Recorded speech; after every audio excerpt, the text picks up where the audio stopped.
The story begins with a desperate girl who is determined to prove that she is the real saint. She passionately declares that everyone is being deceived by the impostor who is pretending to be someone she is not. She cannot fathom how people could believe in the woman who has deceived them. As the woman pleads tearfully, the crowd rejoices, believing that the false saint must pay for her sins by being burned at the stake. The girl, filled with fear, is condemned while the malicious voices continue to taunt her about her impending execution, which is scheduled to take place in 2 years. However, a year prior to this, rumors began to circulate about the true saint manifesting herself. According to these rumors, she possessed such immense power that even Saint Ivina, her predecessor, paled in comparison.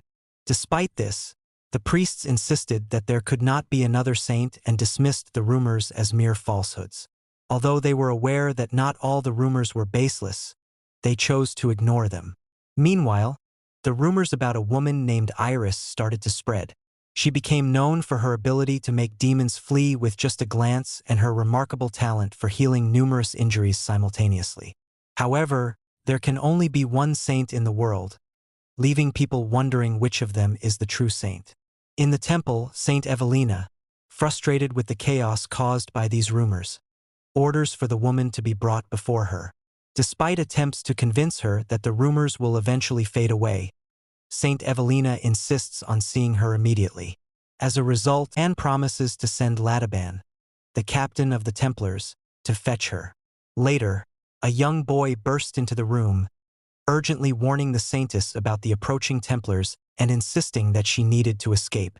He revealed that the impostor posing as Saintess Evelina was plotting to kill the revered Iris. However, Iris explained that she was currently occupied with tending to the injured and simply did not have the time to flee.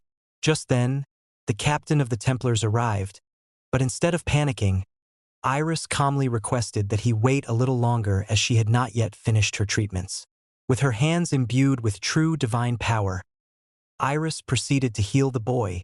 The boy fervently tried to convince the captain that Iris was indeed a genuine saintess, recounting how he had witnessed her miraculous healing abilities firsthand. He pleaded with them not to take her away.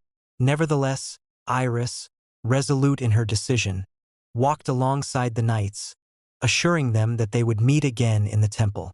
Saintess Evelina, observing the scene, sternly ordered the girl to lift her head in her presence. As the girl obediently knelt down, Evelina unexpectedly delivered a harsh slap across her face. Ladeban, taken aback, rushed to defend the girl, but Evelina justified the punishment, claiming that it was the consequence for impersonating a saintess and deceiving others. She questioned whether the woman truly believed that she was unaware of her use of pagan sorcery. Without hesitation, Evelina commanded for the impostor's immediate execution, but Ladeban pleaded with the saintess to show mercy, suggesting that further investigation was necessary. However, Evelina failed to comprehend the need for any additional inquiry, arguing that since the impostor had been apprehended, there was no further requirement.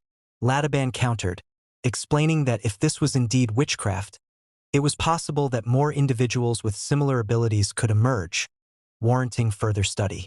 The others acknowledged the validity of his point, prompting Evelina to order the impostor's imprisonment. Iris was subsequently arrested, her hands bound by chains and confined behind bars. Some soldiers, however, found this situation peculiar, as they believed that a woman locked in a dungeon alongside demons could not possibly possess divine power. They discussed how Saintess Evelina had not displayed any divine abilities recently. Everyone started discussing it, but the captain interrupted and asked what was going on, telling them to stop talking nonsense. They tried to argue that it was suspicious since everyone witnessed the divine power, but a man dismissed it as not worth discussing. Evelina listened to them and became certain that nothing would work for her unless she got rid of the prisoner. She entered the dungeon with a dagger and attacked the woman chained to the wall. However, Ladeban suddenly pushed her away and questioned what the saintess was doing. She screamed at him to leave, claiming that the woman had stolen her divine power. The girl was convinced that if she didn't end Iris's life, she would lose her power forever. The man was shocked, and the woman realized she had revealed too much. he was surprised to discover that her divine power was disappearing. Shortly after, all the priests and sisters learned that Saintess Evelina's divine power had vanished. Then she realized she needed to escape and fled. From that moment on, Saintess Evelina ceased to exist, and Iris became the new saintess. The people happily declared that they no longer had a false saintess. They looked at the two in awe and commented on how benevolent Miss Iris was, even gaining the support of Prince Leon and the King of Mages, who despised the Templars. Shortly after, they finally caught the fake Saintess Evelina. The people burned the impostor, who swore she was the real saintess. The girl reading this story thought about the emotional ending and then went to sleep. However, she found herself in Evelina's body, knowing that in 2 years, she would have to face the same ending before she reincarnated and took Evelina's body. The girl was completely different now, in the hospital talking to her mother, who said she couldn't visit her this week but asked her to listen to the doctor and be a good patient. The girl was surprised and frustrated that her mother had canceled the visit again. She had been in the hospital for a long time. They were most likely occupied with preparing to pay the hospital bills. This made her feel like a burden. She also messaged her best friend to see if he had a free day. But unfortunately, it was during exam time. The boy declined, so she suggested a meeting after the exams. However, he thought it would be better to wait until she left the hospital. The girl felt upset because she didn't want to be sick in the first place. Being sick was something she despised. But the worst part was feeling lonely, as if the whole world was slowly forgetting about her. She expressed her frustration to her doctor since no one else came to visit her. The doctor suggested that she read some books, and the girl quickly became engrossed in the novel that the doctor lent her. Even though she was alone in the hospital, the magical stories transported her to another world. One day, she woke up feeling a bit confused, realizing that she had unintentionally fallen asleep. She glanced to the side and noticed a book she hadn't seen before. Assuming the doctor had brought it, she started reading it, not minding that it was the second volume and she didn't know how the story began. The title, Iris, hinted that it was about a girl named Iris and her divine powers. Meanwhile, Saintess Evelina's divine power disappeared from the great temple, causing her to become restless and engage in evil acts. On the other hand, Iris used her powers to help people and formed close relationships with 3 main characters. The second volume concluded with the fake Saintess Evelina being burned at the stake. Even without reading the third volume, it was evident that Iris and the 3 heroes would become more deeply involved in the ensuing conflict.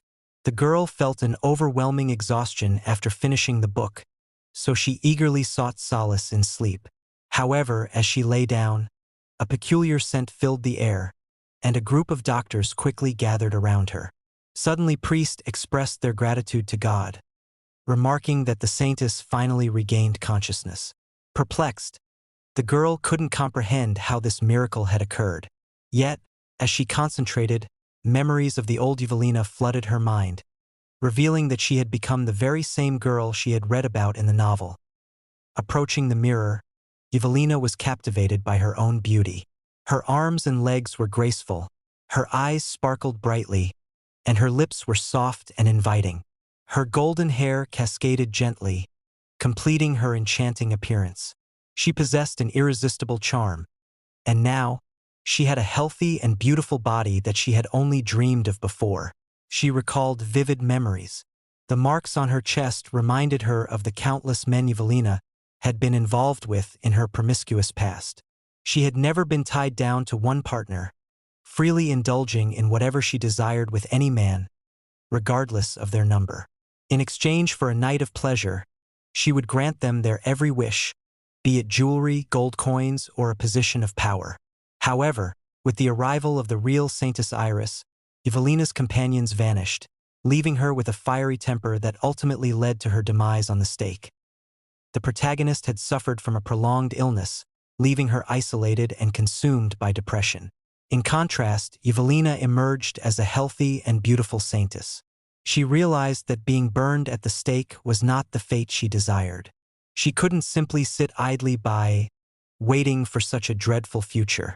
The characters most intertwined with Evelina's destiny were the real Saintess Iris, the captain of the Knights Templar, the crown prince of the empire, and the king of the wizards. Understanding that altering her relationships with them could change Evelina's tragic ending, she pondered on how she could ensure her life didn't meet the same fiery demise.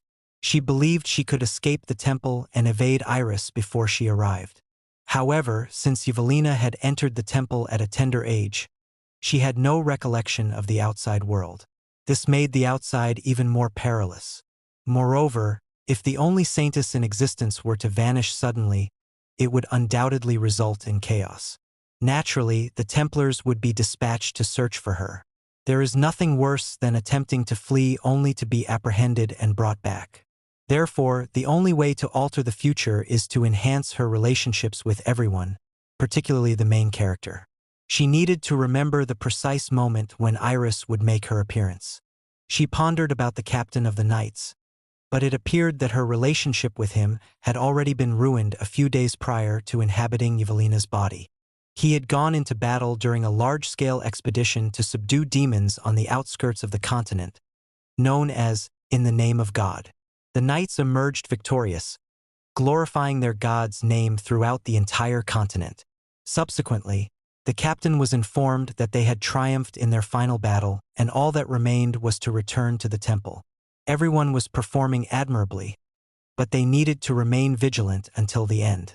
Suddenly, a colossal demon attacked the captain from behind, injuring one of the soldiers. The captain instructed the priest to provide assistance, but the severity of the soldiers' wounds exceeded their capabilities. They believed that the saintess would likely be able to aid them.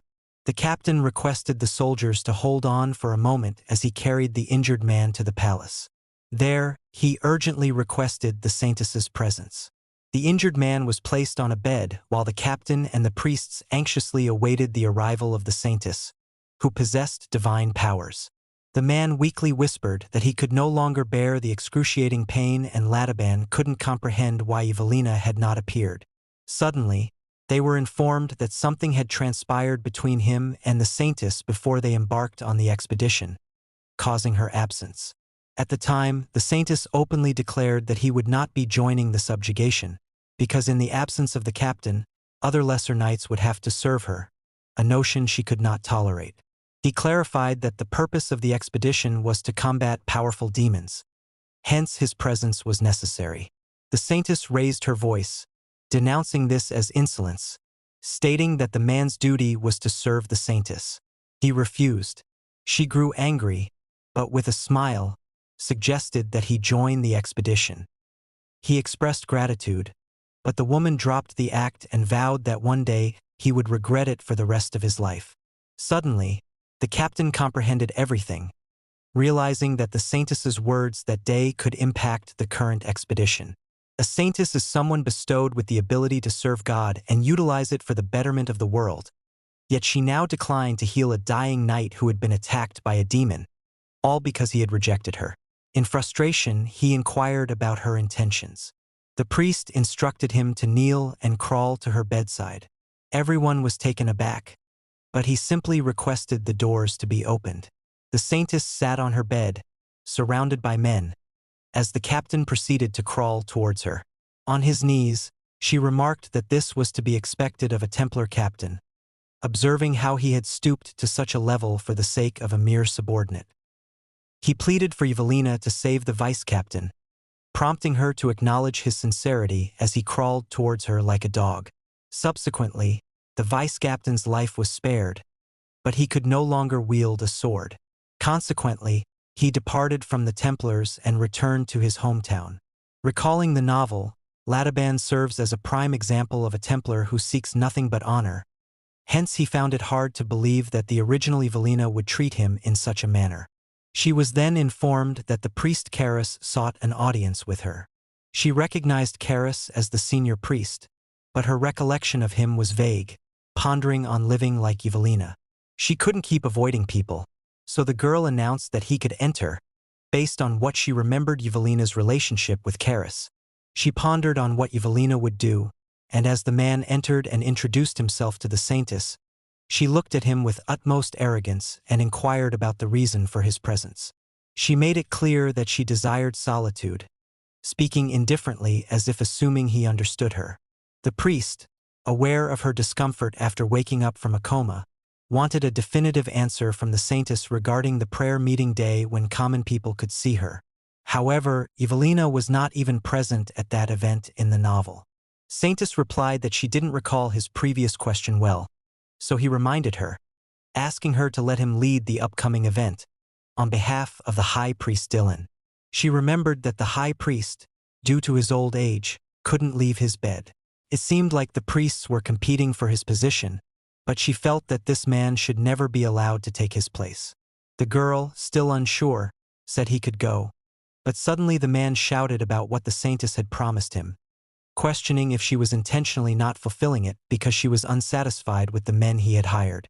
After all, he had carefully selected the best men with the best appearances and sent them to her.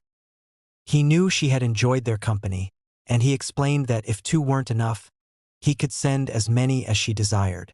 Then she remembered that the men Evelina received were through Karis. She couldn't believe that such a man was a priest. Saintess replied that she didn't need men, warning that she had no reason to bring more of them. The woman decided to contemplate what to do with Karis later, as the most urgent matter was the prayer meeting. Evelina had refused to help prepare for it, so it was likely a complete mess now, especially considering she had been unconscious for a week. However, she recalled that it was this prayer gathering that caused Evelina's reputation to plummet. Therefore, she made the decision to actively engage in the preparations for the meeting and ensure that everything ran smoothly. She was taken aback by the numerous documents she had to go through and the vast array of clothes to choose from. The men understood the challenge she faced in checking everything at once, explaining that a lot of work had accumulated over time. She was also briefed about the rehearsal for the prayer meeting and was encouraged to give it a try. Despite feeling nervous and intimidated by the conversation with the woman, the saintess smiled and requested to be taken there first. She would have to make her way to the central square to establish her status as a saintess before stepping out onto the balcony for a clear view of the square where the event would take place. The sheer size of the place overwhelmed her, knowing that it would be packed with people who had come solely to catch a glimpse of her. As she gazed at the landscape, she suddenly spotted a man and wondered about his identity. However, everyone quickly apologized, explaining that it was merely a coincidence and that the man, most likely, hadn't noticed her. Despite his anger, he seemed completely different from what she remembered or had read in the novel. Perhaps it was due to her feeling guilty about him, but her heart raced nonetheless. The priest vehemently denied that the commander had seen the woman and condemned his rudeness. She felt desperate, questioning why Evelina had done that to him. His hatred was palpable, especially when she met his furious gaze. If things continued in this manner, she would surely face dire consequences. However, she needed to successfully lead the prayer meeting if she wanted to survive. Exhausted, the saintess collapsed on the bed, exclaiming that everything was incredibly challenging. She realized that it had been a long time since she could freely walk on her own feet with her original body. The girl felt extremely fatigued. Despite her exhaustion, she remained grateful. Instead, she desired to continue moving and walking to be of use. The priests were waiting for the saintess outside the door, but she longed for a solitary walk and did not wish to be followed all day. Then, a sudden recollection of the secret corridor behind the painting in the central square, the mirror in the garden, and the corridor behind the bookcase leading to the great temple came to her mind. However, Evelina wanted to visit the garden, as she believed no one would be there at that moment. The door to the garden had no handle and could only be opened with the assistance of divine power. Perhaps, if the woman touched the door, the divine power would flow through her. With this thought in mind, she attempted to open the magical door and successfully passed through it, although she had no understanding of how she accomplished it. Evelina entered the garden cautiously, making sure to be as quiet as a mouse so as not to draw attention. She was grateful for the divine power that had illuminated her path. Unlike Evelina, who lacked divine power and was accused of being a false saintess, it was mentioned in Liv that the divine power gradually disappeared without any identifiable reasons. She speculated that the reason for its disappearance might have been due to her inability to perceive it. Inside the garden, she discovered a marvelous world with 2 radiant moons, enchanting flowers, and a refreshing breeze. The beauty of this unknown and captivating realm resembled a fairy tale to Evelina, who yearned to uncover all its secrets. Although it was time to return, the woman decided to sit on a bench, even though she had many tasks to complete. However, her attention was suddenly drawn to some peculiar marks on her thighs. These marks appeared intentional, yet the girl had no recollection of how they came to be. She was terrified, haunted by countless lost memories. Something was amiss, something that wasn't written in the novel. Out of nowhere, a man appeared and humbly knelt before her, claiming to have come to serve his wife as ordered by Priest Karis. He hadn't been informed beforehand, but he had heard from his predecessor that Evelina enjoyed spending time in the garden. So the boy ventured to the gardens, and there, the saintess herself appeared. He believed it was God's will, but she asked him to relay a message to Karis, urging him to halt the selection of men. However, the man refused to leave, gripping the saintess's hand tightly and shouting about the great effort he had made to reach her. Suddenly, the stranger mentioned that he had heard stories of how she often changed her mind, but pleaded for a chance to prove himself. He was confident he could satisfy her and wanted her to give him a chance. Despite her protests, the man stared at her and declared that he would do something she would truly enjoy. He mistakenly thought she was into this kind of thing. He whispered in her ears. She could resist all she wanted, but he would never stop. He was too strong for her to push away. She couldn't even scream, but she didn't want any of it. Then, out of nowhere, someone intervened and forcefully pulled the man away from her, sending him flying. The saintess stared with tearful eyes. His strong shoulders, muscular physique, powerful forearms, and massive hands. She felt he could easily crush her head easily. She suddenly realized she was showing too much skin. She blushed as she thought he saw everything. He commented he wished he didn't see anything. She pondered what he meant by that. Does he mean not to let people see her like this or not to appear in front of him, making her realize he despised her? Evelina was certain that Ladeban would never forgive her, but she still humbly bowed and thanked him for his assistance, while he expressed his happiness that the girl hadn't accused him of interfering. However, he believed it would be easier if she used her divine power to punish the man. He excused himself and swiftly grabbed the man, carrying him away while the woman could only watch him with her eyes. She pondered that, in the future, Ladeban would use the same hands that saved her to take her life. Now, upon his return, everyone was surprised to see him bring a stranger who had entered the temple. However, due to his attractive appearance, it was evident that this man had come for the saintess. Ladeban requested that they tie him up, and the next morning, when he regained consciousness, they will expel him from the temple. One of the knights questioned this decision, wondering why they didn't interrogate him. The captain cautioned Seidel to be cautious with his words, reminding him of his vow of loyalty to the knights. Seidel reluctantly accepted and left the room, while Ladeban went to his office to take care of matters. The man shook his head, perplexed by what had transpired. He thought about her gratitude for his assistance, realizing that the person who spoke those words wasn't the same saintess that the captain knew. He noticed that new documents had arrived for approval, including a decree regarding security at a prayer gathering. It was necessary to appoint someone responsible for the saintess's safety. In her office, the girl was taken aback by the amount of prayers she needed to learn. She studied diligently, attempting to memorize everything. However, she soon discovered that the original Evelina had already learned everything, making her realize that she wasn't as lazy as she thought. She fondly remembered her childhood, when she was diligent and eager to learn.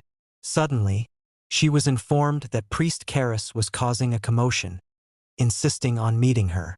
Evelina averted her gaze. She then requested for him to be let in and for everyone else to leave, as she couldn't avoid him forever. It was time to finally sort things out with him. However, he shouted that the saintess couldn't do that to him, and she couldn't appoint someone else to be responsible for the prayer meeting. However, she had already done so and chose a suitable person, a priest who everyone hated because he constantly gave advice to Evelina. But Karis insisted that all this time he was devoted only to her.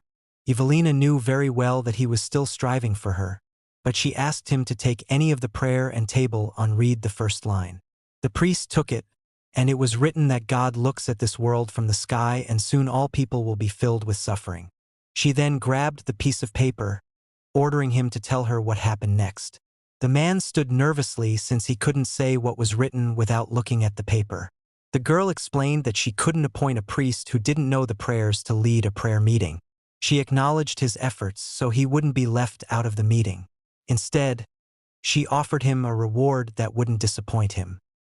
He suddenly declared that he did not need this reward and threw all the papers on the floor. The priest swore that the saintess would really regret what she had done, but she just bent down to pick up the prayers from the floor. She thought that if she said that, he would back down, but that wasn't what happened. Everything got messy. Suddenly, the woman saw the security plan for the prayer meeting. She knew that every year Ladeban stayed by her side as he was part of the saintess's personal protection. However, she was surprised because the commander of the night order, Ladeban, was excluded from the guard at the prayer meeting. This time, the vice commander would be responsible for the saintess's personal security. She thought it was quite natural that he didn't want to be close to her. In the novel, the protagonist recalls how Ladeban fulfilled his duty until the very end. However, despite her relentless efforts, changing the outcome seems impossible. The priest approached the saintess, informing her that the 2-day prayer meeting would commence today. He inquired about her sleep, to which she replied that everything was fine. In reality, she hadn't slept at all. The man understood her nervousness, but acknowledged her ability to handle everything in previous years. He believed that she would be successful this year as well, especially considering the extensive preparations she had made. Evelina, unlike before, had more people to rely on this time. If she were to gather all the individuals she had encountered in the years leading up to her death, there would be no less than 12 visitors to her hospital bed. However, now she found herself in front of tens of thousands of people, all eager to attend an event that was considered a once-in-a-lifetime opportunity. It was said that it took weeks for poor individuals from the outskirts to reach the venue on foot. In this world, where God truly existed, His divine power would destroy any demons that appeared. People's unwavering faith in God led them to travel great distances just to catch a glimpse of the saintess up close. The woman, wanting to offer some solace to these individuals, had rehearsed her role numerous times. She was no longer a stranger in this world, so there was no need to be nervous. The priest declared her to be perfect, emphasizing the need to hurry as the prayer meeting was about to begin. However, one of the priests had something to say. The senior priest anxiously inquired about the situation, and the saintess immediately sensed that it concerned her. To ease the boy's worry about delivering the news, she assured him that it was all right and that he could speak freely in front of her. It turned out that rumors were circulating among the people, claiming that the saintess spent every night with different men. Additionally, it was said that she squandered her wealth and neglected her prayers and responsibilities, angering God. Evelina was taken aback by this news, as such things shouldn't be spread so easily. However, deep down, she knew that everything being said was true. Her servants even canceled the last prayer meeting, which shocked the saintess. This event was supposed to be the most important moment, eagerly anticipated by all the blessed individuals. The priest explained as rumors spread rapidly, there was a possibility that someone from the crowd might try to harm her. Furthermore, this year Captain Ladeban wouldn't be by her side. She had tried her best and made great efforts, but in the end, she probably wouldn't be able to avoid the inevitable outcome. Despite all this, the priests humbly bowed down and asked for forgiveness from the saintess. However, she declared that all the programs would proceed as planned. Regardless of the outcome, it held great significance, and even if her attempts seemed futile, she would do whatever she could. As Evelina left the room, she spotted the commanders of the temple knights in the distance. Suddenly, one of them bowed to her and offered to accompany her. She was surprised but remembered that Ladeban was the type of person who fulfilled his duties to the best of his abilities. No matter how much he might dislike it now, he would protect her. She noticed that his hand was much larger and warmer than hers, so Evelina asked him to take care of her. They held hands and moved forward, signaling that the event would proceed. A group of priests blew trumpets, summoning all the priests. Shortly after, it became apparent to everyone that the saintess was departing with her escort. The crowd erupted in song, proclaiming that God's gaze had graced the earth, and that was why they were receiving such divine blessings and love. As the woman looked around, she noticed the multitude of people who had gathered to seek her blessing. Reflecting on the hopes and love emanating from each individual, she pondered how all of this could be perceived as empty by Evelina. The girl had always remained resilient in the face of her own challenging illness. Despite her struggles, she had never allowed her pain to show, always maintaining a composed and mature demeanor. She had strived to meet the expectations of others, never contradicting them. However, Evelina had chosen a different path, defying all the expectations placed upon her. The girl couldn't comprehend how this could have transpired, and why all these people were so ready to shower her with love. In that moment, she realized that her worries were in vain, as everyone joyfully greeted the saintess. The priest informed them that the final part of the program was approaching, and Evelina needed to proceed to the stairs. Her guard took hold of the girl's hand, providing constant reassurance. He was truly a man dedicated to fulfilling his duty flawlessly. The woman was advised that she didn't need to bless every individual, as she could simply pass by them, as she had done the previous year. However, she declined this suggestion. Suddenly, she noticed a woman who pleaded for the saintess's blessing upon her son. Having traveled for 2 months to reach this place, there were many individuals with severe illnesses. The divine power could heal wounds and poisonings, but illnesses caused by nature were beyond its reach. However, these people were aware of this fact, but only seeking solace and comfort. Evelina, too, desired to offer them at least a kind word. The man attempted to dissuade the woman from venturing into the crowd, warning of potential danger. Yet, she stubbornly insisted on blessing an elderly man. In response, Evelina requested the captain to bring the man to her. Suddenly, someone in the crowd threw an egg at her and shouted an offensive remark. Ladeban firmly held onto the old man's hand, attempting to guide him towards the girl. However, another voice emerged, claiming that they knew the saintess engaged in inappropriate activities with men in the temple every night. Suddenly, in order to protect the girl, Ladeban stepped forward and commanded that the scoundrel be captured. This caused a stir among everyone, leading to discussions about the rumors and the many men who had received gifts from the saintess. The atmosphere instantly changed, and even those who had doubts were now convinced. They shouted that she couldn't hide behind the temple knights for long. The girl thought everything was going well, but in the end, everything unfolded just like in the novel. Regardless of what the woman did, she still followed the plot of the novel. In this case, Evelina decided to make her own choice and approach the old man. Evelina asked if he still wanted to receive a blessing from her. She had decided to do whatever she wanted. The grandfather lowered his hood and revealed his true self, which was decaying inside. She mentioned that even in the most difficult and happiest moments, God would always be by his side, receiving his blessing whenever he wished. The saintess prayed to God for strength, but he simply smiled and thanked the girl. She was surprised by his voice, realizing that he wasn't a real old man. The man kissed her hand and expressed his anticipation for the day they would meet again. Later, the knights mentioned that the saintess suddenly became diligent, but they were certain that she was pretending.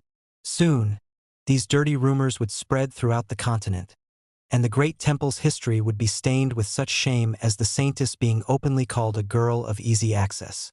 Meanwhile, the woman sat in the garden, listening to all the hurtful, but true words the men were saying. The saintess curled up in a ball and was obviously hurt inside. She had only gone outside to get some fresh air, but these rumors continued to bother her even at home. Evelina lay down on the bench, acknowledging that there was no other way, but also thinking that technically, she couldn't be a prostitute. Because the men were paid with money and jewelry for the night, she was unsure of what to do next. Earlier she was surprised as she didn't expect this from Ladeban. She remembered how the commander informed her that everyone responsible for causing the chaos was captured and locked in the dungeons. Evelina grabbed a mug of tea and thanked him. Suddenly, Lataban knelt down and admitted that he couldn't fulfill his duty. He was willing to take responsibility because the saintess had been defamed right in front of him. However, Evelina replied that it was her own mistake for asking the man for something unnecessary. He persisted, stating that regardless of the reason, he was responsible for the harm caused to the saintess. The man directly stated that it was his responsibility. The girl didn't know what to say, but she had to give the answer he wanted to hear. Evelina exclaimed that she understood Lataban and that he should continue his duty without any changes until the end of tomorrow's prayer meeting. However, Lataban shouted that by not punishing him, the saintess was giving consent to his mistake. The girl ordered him to leave, explaining that it was an order. She pondered about the old man. Who was he? What was the purpose of the disguise? He mentioned that they would see each other again, but outsiders couldn't freely see the saintess, which raised suspicions. However, the woman didn't feel threatened by him. As she slowly falls asleep, she thinks she needs to return to her up. She then shouted that she needed to return to her room. Fully awake now, she realized that someone must have brought her to her room. She remembered falling asleep in the garden and realized that she had slept for too long. However, she could still participate in the ceremony after lunch.